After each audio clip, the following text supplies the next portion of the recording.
Assalamualaikum warahmatullahi wabarakatuh. Apa kabar sahabat Uhuwah Islamiyah? Semoga tetap dalam lindungan Allah Subhanahu wa taala serta dilancarkan segala urusan-urusan kita. Pada video pembahasan kali ini, kembali saya akan mengulas tentang Palestina yang juga dibahas di channel Dr. Richard Lee dengan narasumber bernama Elia. Dan untuk para pemirsa yang ingin mendukung atau mensupport kegiatan ESA, link saya sertakan di kolom deskripsi. Atas dukungan dan doanya, Esa mengucapkan banyak-banyak terima kasih. Semoga Allah membalasnya dengan berlipat-lipat. Amin. Nah, bagaimana videonya? Mari kita lihat dan tanggapi poin per poin. Check it out.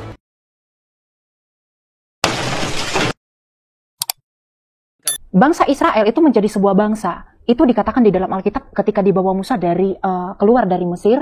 Itu tahun 1500 sebelum Masehi. 1500 sebelum Masehi. 3500 tahun dari sekarang. 3500 tahun dari sekarang. Betul. Musa bawa Israel keluar dari Mesir ke Tanah Kanaan. Ke Tanah Kanaan. Betul. Tanah Kanaan itu adalah tanah yang dijanjikan oleh Tuhan. Benar, kepada ya? Abraham orang Mesopotamia itu. Betul. Itu ke-12 suku bangsa Israel itu dibawa di sana dan dibebaskan. Dibebaskan oleh Musa. Musa Pergi ke tanah yang dijanjikan oleh Tuhan. Oke.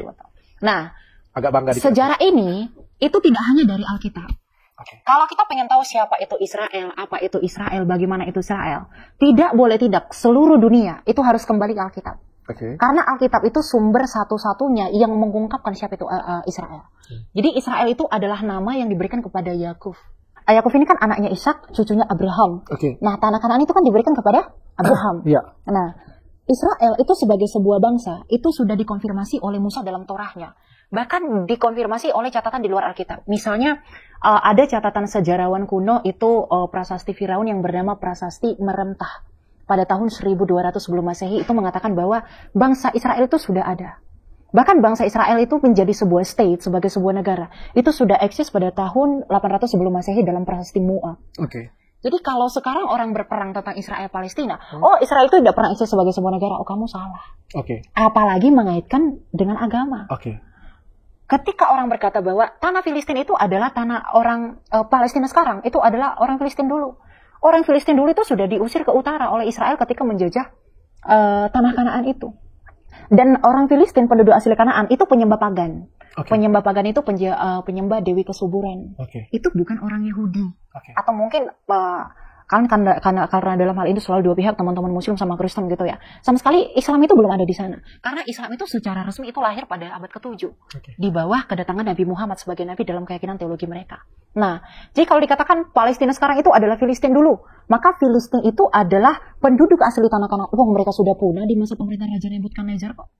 Mereka sudah tidak ada lagi, gitu. Jadi Filistin tidak sama dengan Palestina? Tidak sama sekali. Meskipun nama itu mungkin diambil salah satunya dari kata-kata Filistin serapannya. Ya, bahasa Filistin itu kalau dalam King James Version Alkitab, itu memang dituliskan Filistin. Ya, tapi dalam bahasa Indonesia disebut Palestina. Meskipun kemiripan aksara, tetapi tidak bermaksud kepada Filistin kuno, yaitu Goliat yang diceritakan, yang dikalahkan Daud. Masyarakatnya? Siapa tuh?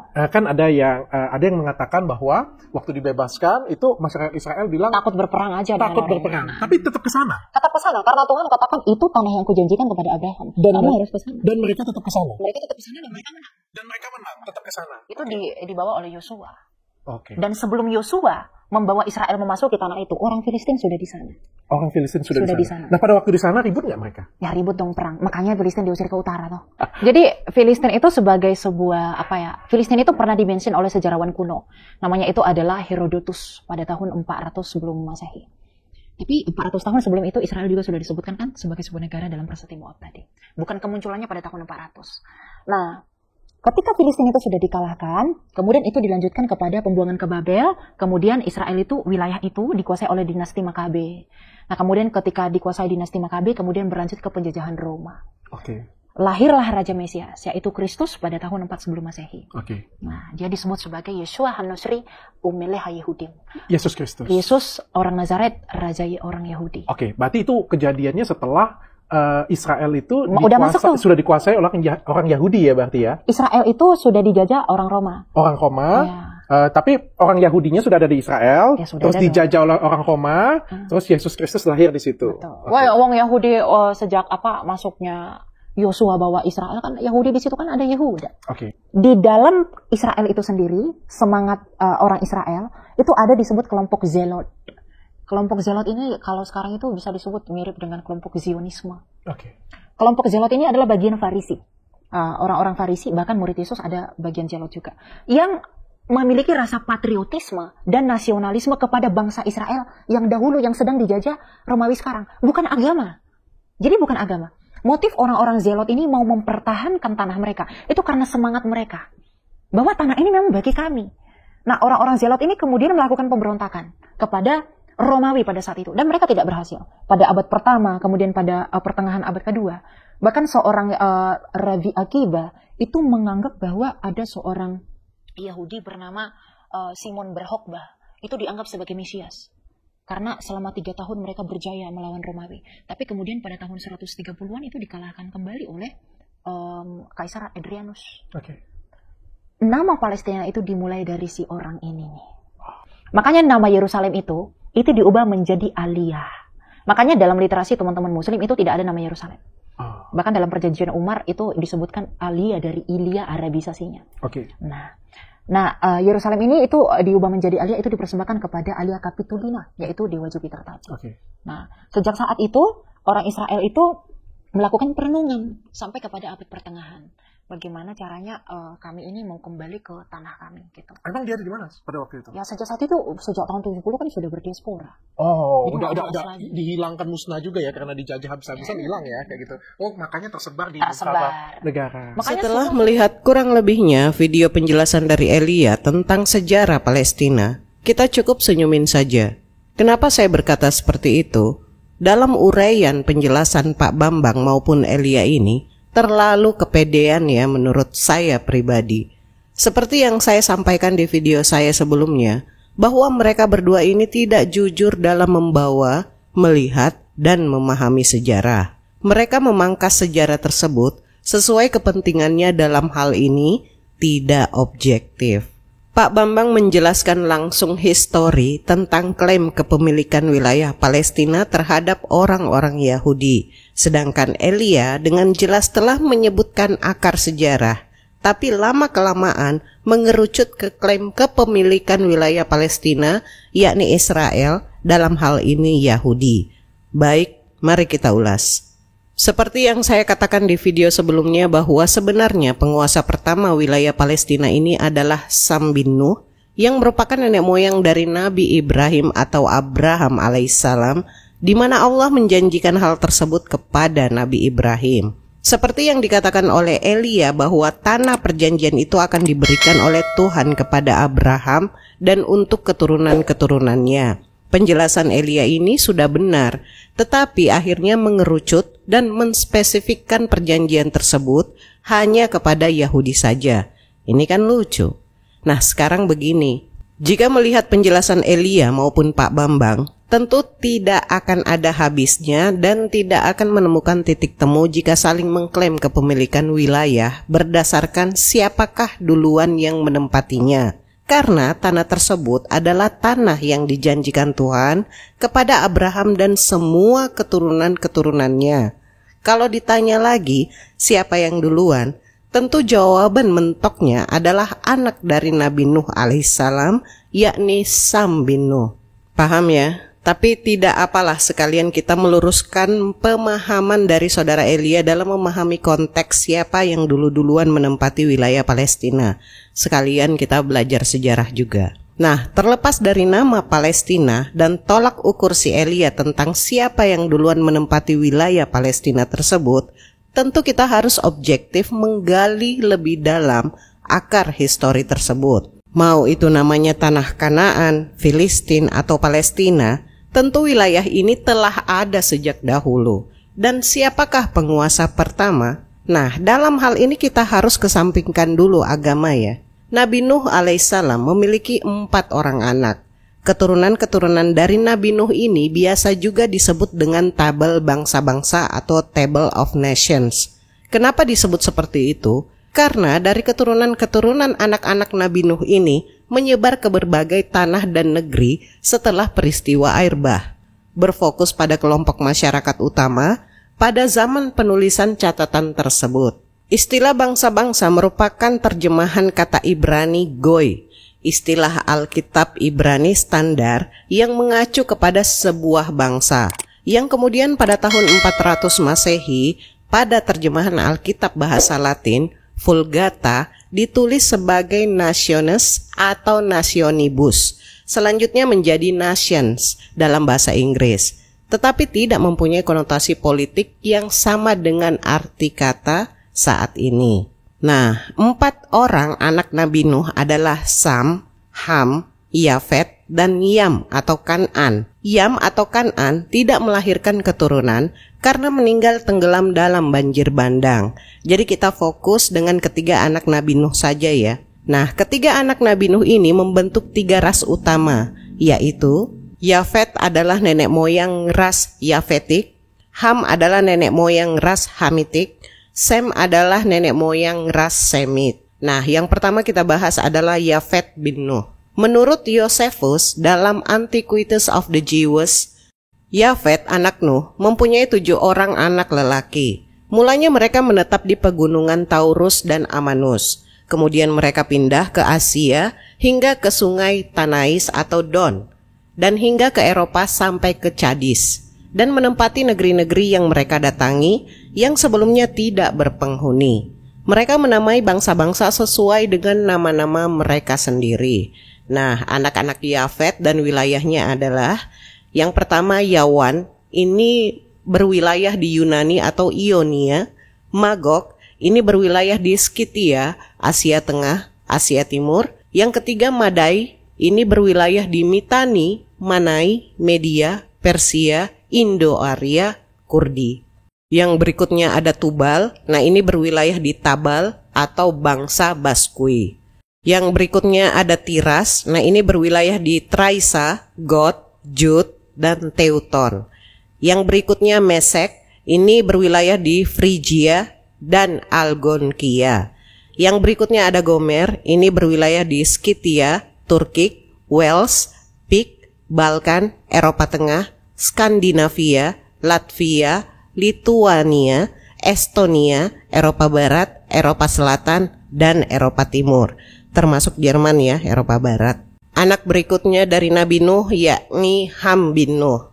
Berdasarkan Alkitab Ibrani, Ham merupakan salah satu anak Nuh dan merupakan bapak Kus, Misraim, Put, dan Kanaan, yang diinterpretasikan menduduki Afrika dan beberapa daerah Asia yang berdampingan.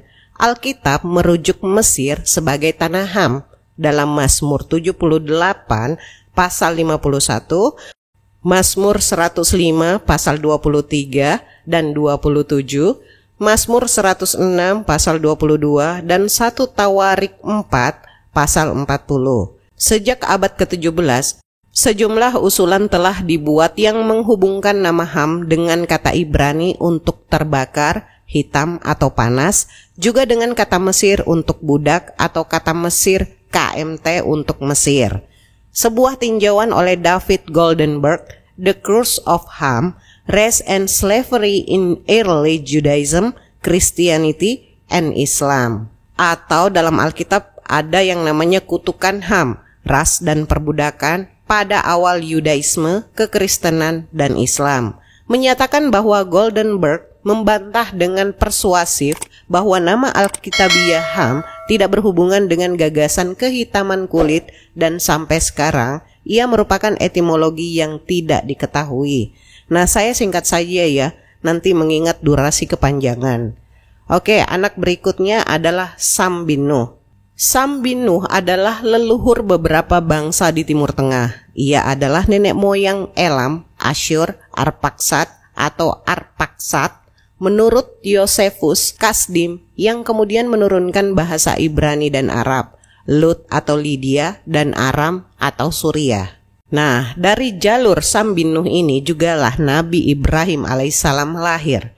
Garis keturunannya adalah Ibrahim bin Azar, bin Tahur, bin Sarus, bin Rauf, bin Falis, bin Tabir, bin Soleh, bin Arfaksad, bin Sam, bin Nuh. Loh Esa, kok bisa Sambinu sebagai penguasa awal wilayah Palestina atau Filistin atau tanah Kanaan? Menurut sejumlah tradisi Yahudi atau dalam Talmud Nedarim 32b, Bereshit Rabbah 46 ayat 7, Bereshit Rabbah 56 ayat 10, Vayikrah Rabbah 25 ayat 6, Bamidbar Rabbah 4 ayat 8, Sem diyakini sebagai Melkisedek, Raja Salem yang dikatakan pernah ditemui oleh Abraham setelah pertempuran melawan 4 raja. Nah, ini terdapat juga dalam Kejadian 14 pasal 18 sampai 19 yang berbunyi, Melkisedek Raja Salem membawa roti dan anggur. Ia seorang imam Allah yang maha tinggi. Lalu ia memberkati Abram. Katanya, diberkatilah kiranya Abram oleh Allah yang maha tinggi, pencipta langit dan bumi. Nah, Melkisedek adalah seorang raja di negeri Salem atau disebut juga Yerusalem. Jadi penguasa awal atas wilayah Palestina adalah Sam bin Nuh yang merupakan leluhur Nabi Ibrahim atau Abraham alaihissalam. Kemudian wilayah ini diwariskan kepada Nabi Ibrahim, gitu ya. Nah, kita lihat Kejadian 17 pasal 7 sampai 8. Aku akan mengadakan perjanjian antara aku dan engkau serta keturunanmu turun-temurun menjadi perjanjian yang kekal, supaya aku menjadi Allahmu dan Allah keturunanmu. Kepadamu dan kepada keturunanmu akan kuberikan negeri ini yang kau diami sebagai orang asing, yakni seluruh tanah Kanaan akan kuberikan menjadi milikmu untuk selama-lamanya, dan aku akan menjadi Allah mereka. Nah, tentu dalam hal ini keturunan dari Nabi Ibrahim adalah dari jalur Ismail dan Ishak, yang artinya tidak ada yang boleh mengklaim wilayah tersebut sebagai kepemilikan khusus. Nah, sekarang begini, saya kesampingkan Pak Bambang dulu ya. Jika saudari Elia menjelaskan dengan konsep duluan mana yang menghuni wilayah Palestina tersebut, sepertinya Anda menggali sejarahnya kurang, yang hanya bermula dari bangsa Filistin, lalu mengerucut dan berakhir di Israel, dalam hal ini Yahudi. Perlu Anda ketahui bahwa soal penamaan tanah Kanaan pertama kali muncul di sumber-sumber sejarah peradaban Mesopotamia bertarik dari abad ke-18 sebelum Masehi. Di sumber prasasti tertulis itu, Kanaan berarti ungu kemerahan, yang merujuk pada daerah tersebut menjadi penghasil warna ungu. Nah, di masa pra-aksara, tanah Kanaan sudah ditempati oleh manusia purba, jenis Cro-Magnon dan Neanderthal, yang hidup di zaman Paleolitikum atau sekitar tahun 8000 sebelum Masehi sampai 3000 sebelum Masehi. Mereka melakukan aktivitas biasa sesuai perkembangan otaknya, yakni bertani dan membentuk permukiman. Setelahnya dari masa ke masa, mulai dari zaman besi dan perunggu, tanah Kanaan selalu dihuni oleh manusia. Nah, soal penduduk asli tanah Kanaan disebut juga sebagai orang Kanaan. Siapakah mereka? Mereka adalah keturunan bangsa Semit yang tinggal dalam kurun waktu sekitar tahun 2000 sebelum Masehi sampai 1700 sebelum Masehi. Mereka yang juga dikenal sebagai orang Amori menjadi penduduk mayoritas di tanah itu. Mereka kerap bermigrasi ke barat atau biasa disebut dengan Mesir ya sekarang, lalu ke timur atau Jazirah Arab. Nah, jadi bangsa Amori ini adalah orang berbahasa Semit kuno yang muncul di Mesopotamia bagian barat yang sekarang Suriah pada sekitar milenium ketiga sebelum Masehi. Namun di akhir zaman perunggu atau sekitar 1550 sampai 1200 sebelum Masehi, terjadi perubahan di tanah Kanaan usai bangsa Mesir memasuki kawasan. Nah, bangsa Mesir ini siapa? Merekalah yang disebut Filistin. Mereka merebut desa-desa orang Kanaan dan mengusir mereka. Ketika terjadi pengusiran inilah terjadi kebangkitan peradaban. Terkait ini, banyak sejarawan berpendapat inilah awal mula peradaban Israel yang ditandai dengan berdirinya kerajaan Yehuda dan Israel. Setelahnya tanah Kanaan pun semakin ramai dihuni oleh bangsa lain yang sama-sama rukun. Lalu, apakah masih ada keturunan Kanaan di masa kini? Menurut para peneliti, mengutip American Journal of Human Genetics DNA orang Kanaan yang diambil dari jejak DNA penduduk Kanaan berusia 3.700 tahun memiliki kecocokan dengan DNA penduduk Lebanon masa kini. Sebelum saya merangkum semuanya, ada yang dijelaskan oleh saudara Elia mengenai zelot. Ada yang tahu zelot itu apa? Zelot ini adalah istilah yang digunakan oleh Flavius Josephus untuk menyebut sekumpulan orang Yahudi yang melakukan perjuangan dengan mengangkat senjata demi membebaskan tanah Israel dari kekuasaan asing. Karena pada saat itu, wilayah Palestina dijajah oleh Romawi. Nah, zelot ini suatu kelompok Yahudi di zaman Yesus Kristus. Menurut sejarawan Flavius Josephus, Yudas yang berasal dari kota Gamala di Galilea dan Zadok atau Saduk, seorang Farisi mendirikan kelompok zelot ini. Josephus menyalahkan orang-orang zelot karena menghasut orang-orang muda untuk memberontak, mengatakan bahwa pajak sama saja dengan masuk perbudakan dan mendorong bangsa Israel untuk memperjuangkan kemerdekaan dari Romawi, seakan-akan ini akan membawa kebahagiaan. Nah, kaum zelot tidak menginginkan tanah Israel dijajah oleh orang asing, sebab tanah Israel adalah tanah yang diberikan Tuhan kepada orang Yahudi, sehingga mereka menganggap perlawanan senjata yang mereka gunakan sebagai perang suci. Mereka percaya suatu hari akan bangkit seorang Mesias yang akan memimpin umat Yahudi mengusir penjajah asing, dan kemenangan akan mereka peroleh. Karena itu, keyakinan orang zelot membuat mereka senantiasa mempersiapkan diri untuk perang atau pemberontakan. Dan setiap kali meletus perang atau pemberontakan terhadap pemerintah Romawi dan pengikut-pengikutnya, mereka siap untuk bergerak. Dengan begitu, banyak di antara kaum zelot yang menjadi buronan atau gerombolan bersenjata. Nah, setelah pemberontakan Yahudi pertama, rupanya riwayat kaum zelot belum habis. Pada tahun 132 Masehi, jumlah mereka masih cukup banyak untuk mendukung pemberontakan Yahudi kedua yang dipimpin oleh Simon Bar Kokhba. Kegagalan pemberontakan itu menandai berakhirnya gerakan zelot. Nah, jadi kalau Elia mengatakan bahwa karena kaum zelot tidak juga berhasil mengalahkan Romawi saat itu, maka kaum Yahudi saat itu mulai berdiaspora pada tahun 70 Masehi, ini sebetulnya kurang tepat.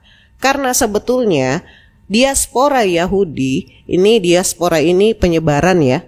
Jadi kaum Yahudi ini menyebar. Telah dimulai jauh sebelum bangsa Romawi memimpikan Yudea. Ketika Assyria menaklukkan Israel pada tahun 722. Penduduk Ibrani tersebar ke seluruh Timur Tengah. Para korban awal penyebaran ini hilang sama sekali dari halaman sejarah. Namun, ketika Nebukadnezar mendeportasi orang-orang Yudea pada tahun 597 dan 586 sebelum Masehi, ia mengizinkan mereka untuk tetap menjadi satu komunitas di Babilonia. Sekelompok orang Yudea lainnya melarikan diri ke Mesir, di mana mereka menetap di Delta Nil. Jadi, sejak tahun 597 dan seterusnya, ada 3 kelompok orang Ibrani yang berbeda. Satu kelompok di Babilonia dan wilayah lain di Timur Tengah, satu kelompok di Yudea, dan satu kelompok lagi di Mesir. Dengan demikian, tahun 597 dianggap sebagai tanggal dimulainya diaspora Yahudi. Nah, memang dari zaman Nabi Musa ngajakin perang, bangsa Israel ini udah kelihatan pengecutnya. Dan dari sinilah muncul yang namanya Yahudi Ashkenazi. Dan kalian tahu siapa yang akhirnya mengalahkan Romawi dari wilayah Palestina, terkhusus Yerusalem? Yap, betul sekali. Dia adalah Khalifah Umar bin Khattab. Dalam Al-Quds dokumen yang diterbitkan Organisasi Konferensi Islam, janji Umar bahwa tak seorang Yahudi pun menjadi penghuni Aelia Yerusalem, diberikan atas permintaan Sapronius sendiri. Ini mengingat pengkhianatan orang Yahudi membantu penguasa Persia yang membawa lari salib, tetapi berhasil direbut kembali oleh Heraklius di awal abad ke-7 Masehi. Namun Umar menolak permintaan uskup tersebut. Ia tetap memperbolehkan orang-orang Yahudi tetap diberi hak memasuki dan tinggal di Yerusalem. Kepada warga ia tetapkan, demi Allah, jaminan keamanan bagi diri mereka, kekayaan, gereja, dan salib mereka bagi yang sakit, bagi yang sehat, dan seluruh masyarakat beragama di kota suci itu, bahwa gereja-gereja mereka tidak akan diduduki atau dihancurkan. Takkan ada satu barang pun diambil dari mereka atau kediaman mereka, atau dari salib-salib maupun milik penghuni kota. Bahwa para warga tidak akan dipaksa meninggalkan agama mereka, bahwa tak seorang pun akan dicederai, dan bahwa tak seorang Yahudi pun akan menghuni Aelia.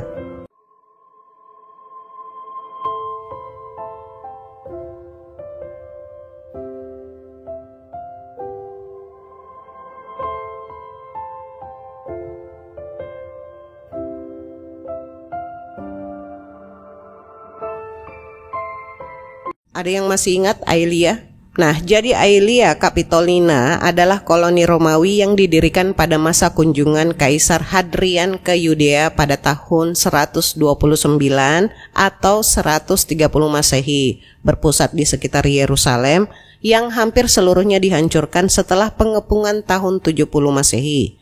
Pondasi Aelia Capitolina dan pembangunan kuil Jupiter di lokasi bekas kuil tersebut mungkin menjadi salah satu penyebab pecahnya pemberontakan Bar Kokhba pada tahun 132. Nah, ini perlu diingat ya. Oke, kembali ke Askenazi. Yahudi Askenazi ini yang mendiami wilayah Palestina sampai mendirikan negara di sana yang mereka klaim sebagai tanah mereka yang dijanjikan oleh Tuhan, bukanlah Yahudi asli atau keturunan Bani Israel yang asli. Silsilah pohon keluarga mencatat orang Yahudi Askenazi dianggap sebagai kelompok etnis Yahudi keturunan suku-suku asli Israel. Namun dilansir pada Ancient Origins pada tanggal 19 bulan 4 tahun 2018, sebuah penelitian tahun 2013 di Nature Communications telah ungkap fakta baru yang berbeda. Ini bertentangan dengan kepercayaan umum bahwa orang Yahudi pertama kali tiba di Eropa Tengah setelah Perang Romawi Timur dan Sasania pada tahun 602 hingga 628 Masehi. Penelitian menunjukkan asal-usul garis matrilineal untuk orang Yahudi Askenazi berasal dari Eropa dan baru mulai menetap di Jerman pada periode abad pertengahan. Martin Richard, salah seorang peneliti, mengatakan bahwa sementara orang Yahudi Askenazi telah tinggal di Eropa selama berabad-abad, hasil penelitian menggunakan sampel DNA menunjukkan bahwa sebagian besar orang Yahudi Eropa adalah keturunan penduduk lokal, yakni penduduk lokal yang kemudian memeluk Yudaisme. Nah mereka bukanlah individu yang meninggalkan Israel dan Timur Tengah sekitar 2000 tahun yang lalu. Sementara itu, orang Yahudi Askenazi dinyatakan sebagai subkelompok genetik yang jelas dan homogen setelah studi tahun 2006, yakni berasal dari kelompok genetis yang sama. Tidak peduli apakah nenek moyang mereka berasal dari Polandia, Rusia, Hongaria, Lituania, atau tempat lain dengan populasi Yahudi historis yang besar. Studi tahun 2013 menunjukkan 80% dari garis keturunan Yahudi Askenazi berasal dari Eropa. Nah, jadi balik lagi, yang pada kenyataannya, ternyata Yahudi Askenazi ini adalah merupakan keturunan dari Yafet bin Nuh, bukan Sam bin Nuh. Gitu kok, pede banget mengklaim kepemilikan tanah wilayah Palestina. Lagian kan kalian diberi keleluasaan tinggal di sana karena Inggris menjajah wilayah Ottoman. Ini namanya lucu bin unik. Terlepas dari itu semua, mengenai tanah yang dijanjikan, yang diagung-agungkan oleh kaum Yahudi dan juga mungkin Kristen ya.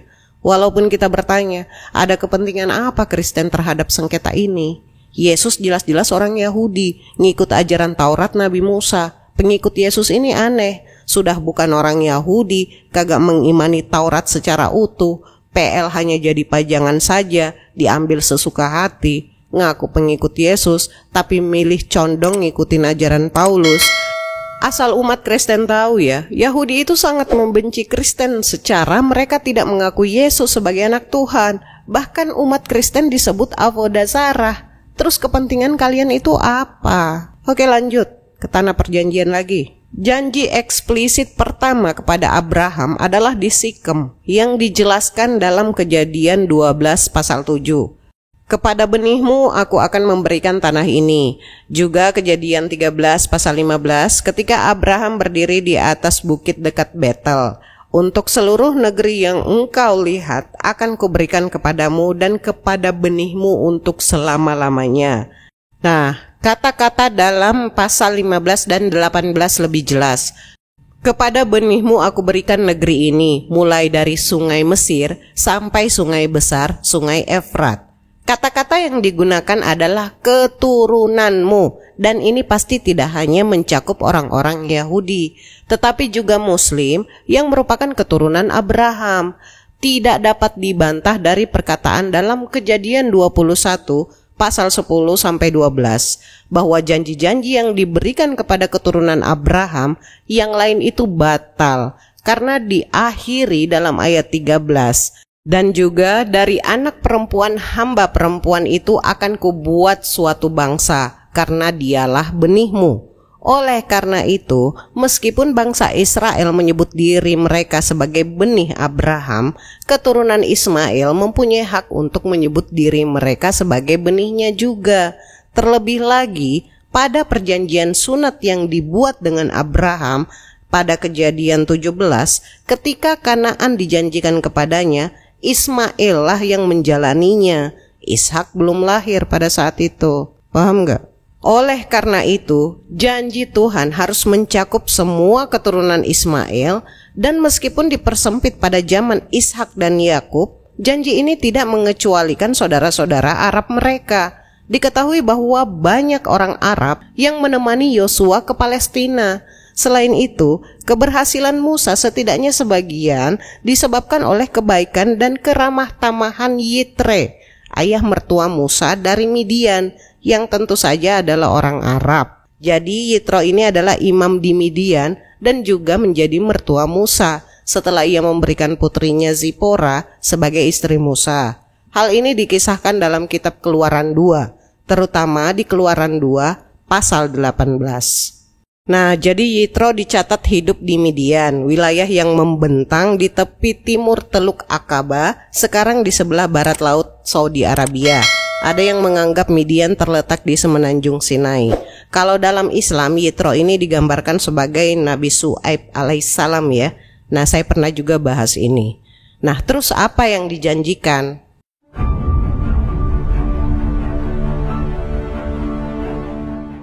Luas tanah perjanjian sulit ditentukan. Ini dimulai dengan referensi yang samar-samar tentang tanah ini, yang dimulai dari Sikem atau Nablus dan berlanjut hingga mencakup sungai Mesir hingga Efrat. Dan pada bagian yang berbicara tentang keturunan Abraham yang menyebar ke segala penjuru. Sekali lagi, janji kekuasaan ini dibuat sebelum kelahiran Ismail dan Ishak. Dan oleh karena itu, tidak bisa hanya diperuntukkan bagi bangsa Israel.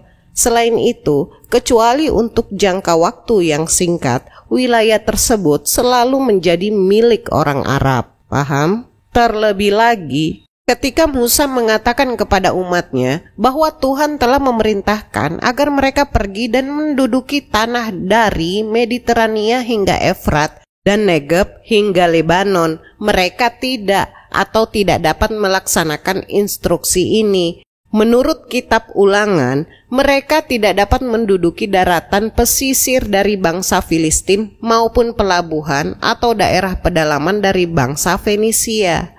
Kita hanya dapat menyimpulkan bahwa tanah Palestina tidak dijanjikan secara eksklusif kepada orang-orang Yahudi. Kita juga memperhatikan bahwa tidak pernah ada janji tanpa syarat mengenai kepemilikan abadi. Hubungan perjanjian antara Israel dan Allah menuntut kesetiaan dari umat dan kebenaran individu dan kelompok. Jika rakyat gagal dalam hal ini, maka malapetaka besar menanti mereka. Kata-kata Musa yang dicatat dalam Ulangan 28 berlaku dengan sangat jelas terhadap penderitaan orang-orang Yahudi, sehingga banyak orang melihat bahwa penderitaan mereka adalah sebuah nubuatan di zaman kita sekarang.